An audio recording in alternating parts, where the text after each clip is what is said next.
Συνεχίζουμε με την υπαριθμόν 506-10 Δευτέρου του 25, επικαιρότητα του βουλευτή Ανατολικής Αττικής του Κοινοβουλευτικής Ομάδας ΠΑΣΟΚ Κίνημα Αλλαγής, κ. Μανώλη Χριστοδουλάκη, προς τον Υπουργό Περιβάλλοντος και Ενέργειας με θέμα περιβαλλοντολογικές διαστάσεις του αναπτυξιακού προγράμματος και μελέτης διαχείρισης του λιμένα Ραφίνας. Ελάτε, κύριε συνάδελφε.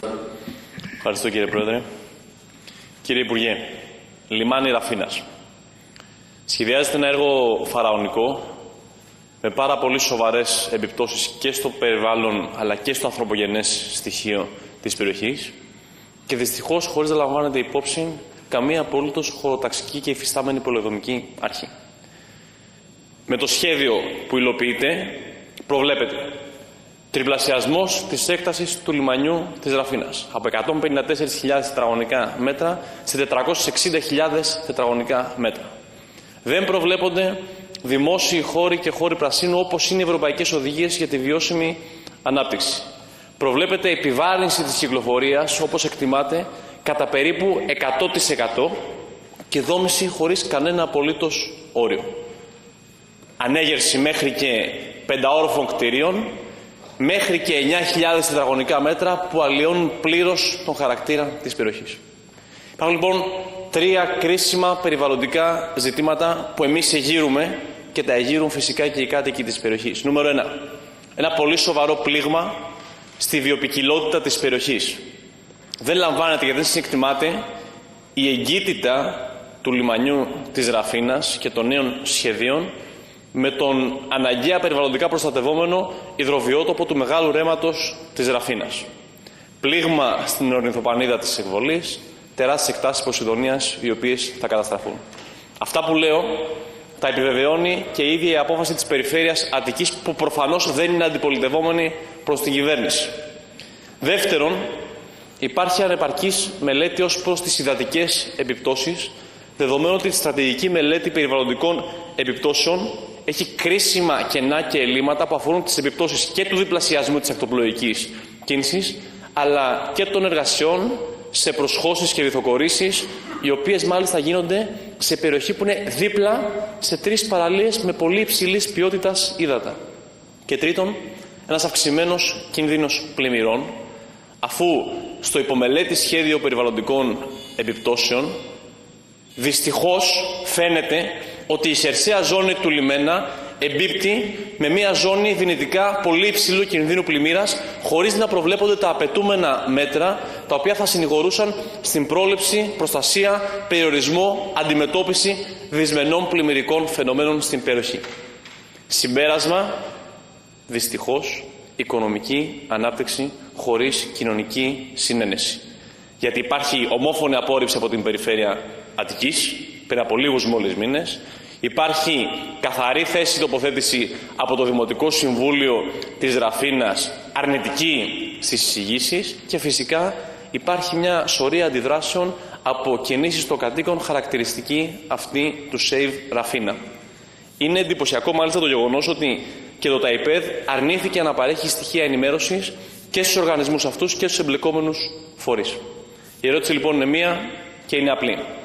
Αν έχει το Υπουργείο σκοπό επιτέλους να κάνει σοβαρά τη δουλειά του και να προστατέψει το περιβαλλοντικό, φυσικό και ανθρωπογενές στοιχείο της περιοχής από μια μελέτη που δυστυχώς φαίνεται ότι έχει κρίσιμα περιβαλλοντικά και όχι μόνο ζητήματα. Ευχαριστώ πολύ. Ευχαριστώ, κύριε Πρόεδρε. Αξιότιμοι κύριε συνάδελφε. Η μελέτη περιβαλλοντικών επιπτώσεων έχει υποβληθεί στο Υπουργείο, αλλά το Υπουργείο δεν έχει εκφραστεί επ' αυτού. Συνεπώς, δεν καταλαβαίνω γιατί λέτε αν θα κάνει επιτέλους τη δουλειά του. Με βάση τη θεσμική διαδικασία, τώρα έρχεται η ώρα να κάνει τη δουλειά του το Υπουργείο. Συνεπώς, δεν αντιλαμβάνομαι γιατί τίθεται σε αμφιβολία αν θα κάνουμε ή όχι τη δουλειά μας πριν ακόμη ξεκινήσουμε να την κάνουμε. Αυτή είναι η πρώτη παρατήρηση. Η δεύτερη παρατήρηση είναι ότι η δουλειά μας είναι ακριβώς να βλέπουμε τι πρέπει να γίνει για να προστατεύεται η περιβαλλοντικά το λιμάνι και σε θέματα αντιπλημμυρικών φαινομένων, περιβαλλοντικά η περιοχή από την ανάπτυξη του λιμανιού, αλλά και τα θέματα των πλημμυρικών φαινομένων. Συνεπώς η οποιαδήποτε μελέτη κατατίθεται από το ΤΑΙΠΕΔ, που είναι δημόσιος φορέας, δεν είναι θέσφατο, είναι μία πρόταση. Το γεγονός ότι έχουμε αρνητικές γνωμοδοτήσεις από κάποιους, θετικές από άλλους, προφανώς πρέπει να γίνει κατανοητό ότι θα ληφθεί πολύ σοβαρά υπόψη και θα υπάρξουν παρεμβάσεις, οι όποιες παρεμβάσεις προβλέπονται από την θεσμική διαδικασία. Κοιτάξτε, εγώ θέλω να είμαστε προστατευμένοι από την κρίση των περιβαλλοντικών θεμάτων με τη λογική του ποιος θα φωνάζει παραπάνω. Τα περιβαλλοντικά θέματα δεν πρέπει να κρίνονται με βάση το ποιος φωνάζει πιο πολύ, αλλά με βάση τα επιστημονικά δεδομένα. Και αυτό έχω προσπαθήσει να κυριαρχεί και στην λογική του Υπουργείου όσο καιρό έχω αυτή την πολύ σοβαρή ευθύνη. Και σημειώνω ότι στο τέλος της ημέρας τέτοιου είδους μεγάλα έργα προστατεύονται και από την Ευρωπαϊκή Νομοθεσία και από ένα πολύ αυστηρό διοικητικό δικαστήριο που έχουμε, το Συμβούλιο της Επικρατείας, που προασπίζει περιβαλλοντικά αυτές τις περιπτώσεις. Συνεπώς, ας αφήσουμε πρώτα να ολοκληρωθεί η διαδικασία, εσείς κάνετε τη δουλειά σας και επισημαίνετε θέματα που θεωρείτε αρνητικά, ας κάνουμε και εμείς τη δουλειά μας και θα τα πούμε στη συνέχεια όταν θα ολοκληρωθεί αυτή η δουλειά. Ευχαριστώ. Κύριε Υπουργέ, καταρχάς ευχαριστώ πολύ για την απάντηση. Να αφήσω στην άκρη το χρονικό της συνθήκης, ο καθένας έχει την υποκειμενική του, αλλά και την αντικειμενική πολλές φορές αντίληψη. Θα συμφωνήσω βλέποντας την αισιόδοξη σκοπιά ότι λέτε ότι από εδώ και στο εξής αναμένουμε εμείς τουλάχιστον, κυρίως οι πολίτες της Ραφίνας και της ευρύτερης περιοχής, από το Υπουργείο να λάβει όλες τις απαιτούμενες πρωτοβουλίες που θα θωρακίσουν περιβαλλοντικά και αντιπλημμυρικά τουλάχιστον την περιοχή από το φαραωνικό έργο που σχεδιάζεται. Λέω όμως το εξής, για να είμαστε καθαροί. Εγώ δεν ήρθα εδώ πέρα για να φωνάξω δυνατά. Ήρθα εδώ πέρα με πολύ συγκεκριμένα επιχειρήματα που εγείρουν ζητήματα που αφορούν τη βιωσιμότητα και την ανθεκτικότητα της περιοχής, αλλά και σοβαρούς κινδύνους σε περίπτωση φυσικών καταστροφών ή άλλης μορφής πλημμυρικών φαινομένων. Αυτά είναι πράγματα που δεν μπαίνουν στο ζύγι τυχόν κομματικού λαϊκισμού ή αντιδραστικότητας. Είναι πράγματα που οφείλει, και το επαναλαμβάνω, το Υπουργείο να κάνει πολύ σοβαρά τη δουλειά του. Ορισμένα ζητήματα επιπλέον πολύ συγκεκριμένα. Ως προς το ρέμα της Ραφίνας. Υπάρχει ένα κρίσιμο θέμα που και το κίνημα των πολιτών εκεί πέρα έχει εγείρει, όπου ζητάει την έκθεση της κλιματικής ανθεκτικότητας από το Υπουργείο για το ρέμα της Ραφίνας. Αυτά τα στοιχεία το Υπουργείο έχει αρνηθεί να τα παραδώσει. Κατέθεσα χθες ερώτηση που συνοδεύεται από αίτημα κατάθεσης εγγράφων για να λάβουμε επιτέλους την έκθεση κλιματικής ανθεκτικότητας του ρέματος της Ραφίνας. Δεύτερον, υπάρχει ο υδροβιότοπος της περιοχής του Μεγάλου Ρέματος, όπου η Διεύθυνση Περιβάλλοντος και Κλιματικής Αλλαγής της Περιφέρειας, ξαναλέω, όχι το κομματικό όργανο του ΠΑΣΟΚ, αλλά της Περιφέρειας η Διεύθυνση, προτείνει να υπάρξει ειδική οικολογική αξιολόγηση για το κατά πόσον και οι εργασίες κατασκευής αλλά και η λειτουργία του νέου λιμένα θα επηρεάσουν τις οικολογικές λειτουργίες του υδροβιότοπου. Κάτι τέτοιο μέχρι στιγμής τουλάχιστον δεν έχει γίνει, είναι κρίσιμο να γίνει. Και έρχομαι ξανά στην αντιπλημμυρική προστασία. Το λιμάνι χωροθετείται εντός ζώνης δυνητικά υψηλού κινδύνου πλημμύρας, όπως προβλέπει το σχέδιο διαχείρισης κινδύνου πλημμύρας του υδατικού διαμερίσματος της Αττικής.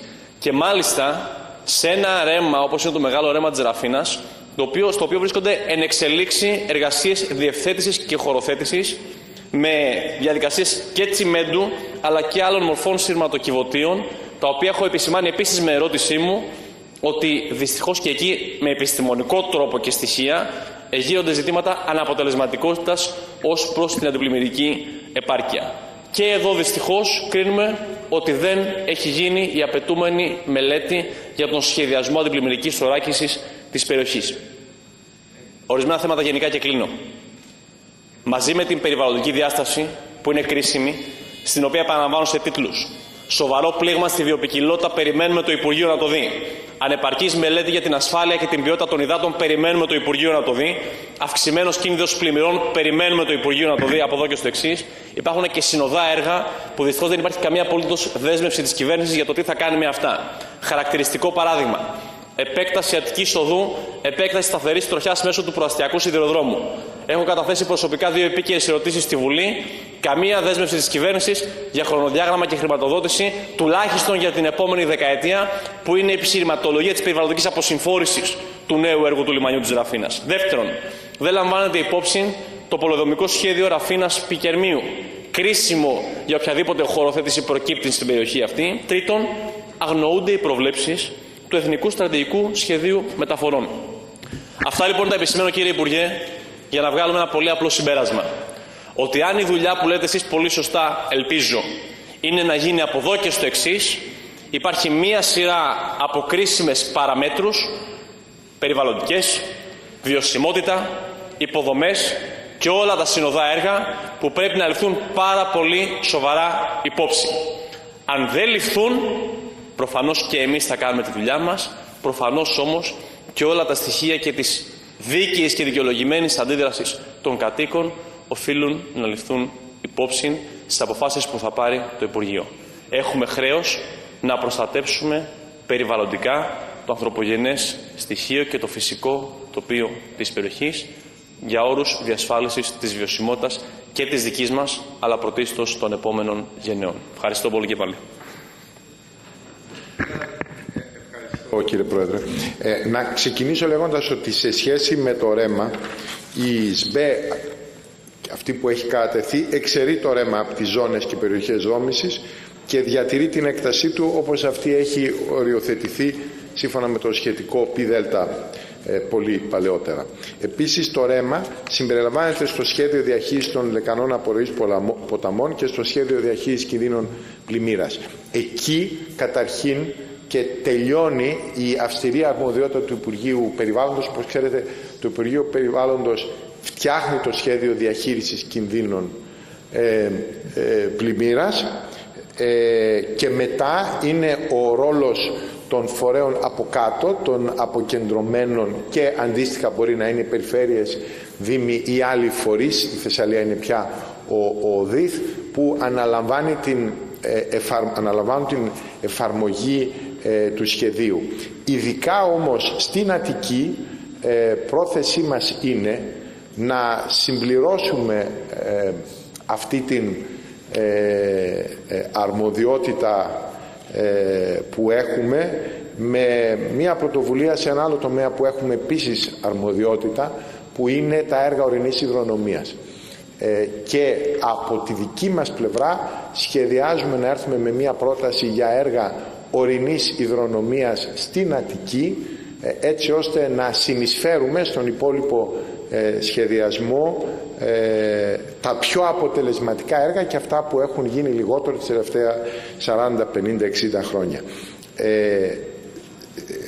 Σε σχέση με το περιβαλλοντικό κομμάτι, ξαναλέω ότι αυτό πρέπει να κριθεί σε σχέση συγκριτικά με την συγκεκριμένη μελέτη και να δούμε συγκεκριμένα μέτρα τα οποία πρέπει να ληφθούν ή συγκεκριμένες τροποποιήσεις για να έχουμε την καλύτερη δυνατή περιβαλλοντική προστασία. Αλλά αυτή η δουλειά δεν έχει γίνει με την έννοια ότι θεσμικά δεν είναι η ώρα της να γίνει μέχρι να έρθει και να εξεταστεί από το Υπουργείο Περιβάλλοντος.